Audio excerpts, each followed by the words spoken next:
საქართველოს სპორტისა და ახალგაზრდობის საქმეთა სამინისტროს ინიციატივით წელს ჩატარდა სტუდენტური დღეები 2013 ნარკომანიის წინააღმდეგ. დღეს ვიმყოფებოდით ქალაქ ბათუმში, სადაც ჩატარდა ხალხური და თანამედროვე სიმღერის საკონკურსო დღე. დღევანდელი კონცერტის თანაორგანიზატორი გახლავთ აჭარის სპორტისა და ახალგაზრდობის საქმეთა სამინისტრო.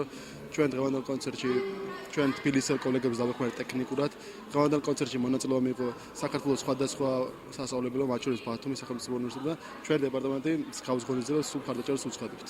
მე გამოვდივარ შოთა რუსთაველის სახელმწიფო უნივერსიტეტის სახელით, ბათუმის შოთა რუსთაველის სახელმწიფო უნივერსიტეტის და მღერი ფოლკლორულ სიმღერას. ჩემთვის ძალიან მნიშვნელოვანია სტუდენტური დღეები. ძალიან მიხარია, რომ გავიცნობ სხვა ქალაქების სტუდენტებს და ერთმანეთს გაუზიარებთ საკუთარ გამოცდილებას.